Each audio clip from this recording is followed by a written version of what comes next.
Think about it. I tell you to open your website by not typing the website name but the number of it. And this you have to do with all the websites that you search in your entire day. It will become very difficult to remember all those numbers. Who solved this problem? Domain name system. It is behind translating your domain name into IP addresses and helping you to search your content on the website.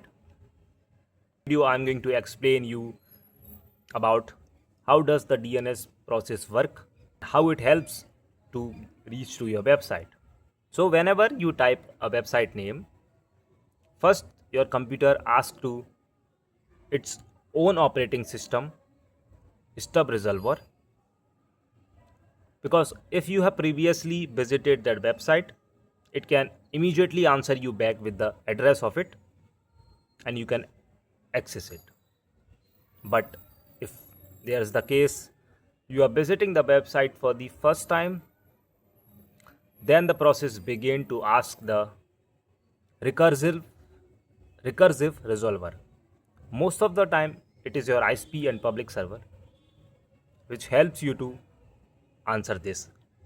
If it has the IP address of that website, it can send you. But let's assume recursive resolver don't know that what's the website name, what's the IP address of it.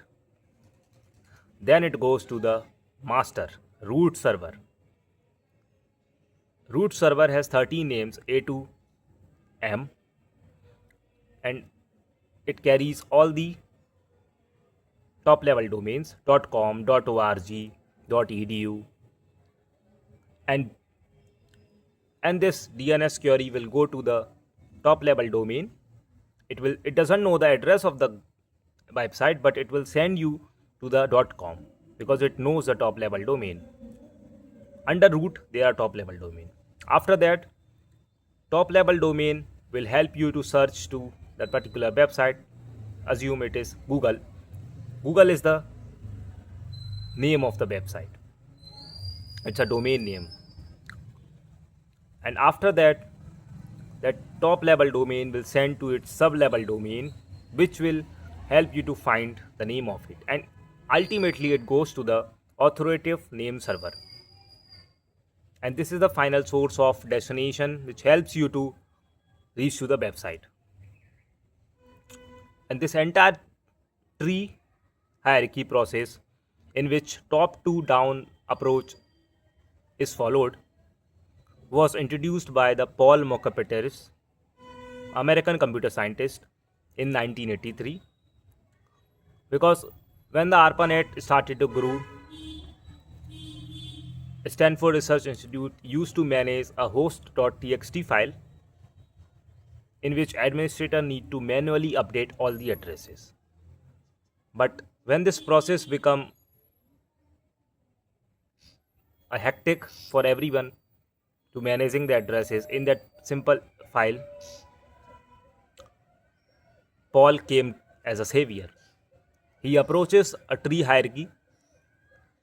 Just like Windows have the files and within folders then has subfolders, similarly responsibilities are distributed into multiple servers which are on multiple locations. So this is the entire process behind every time on every day you type any website name and you are not aware about it.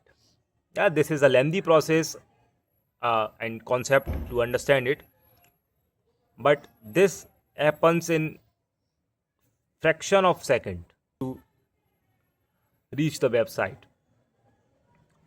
So thanks to Paul and thanks to all the engineers made this possible.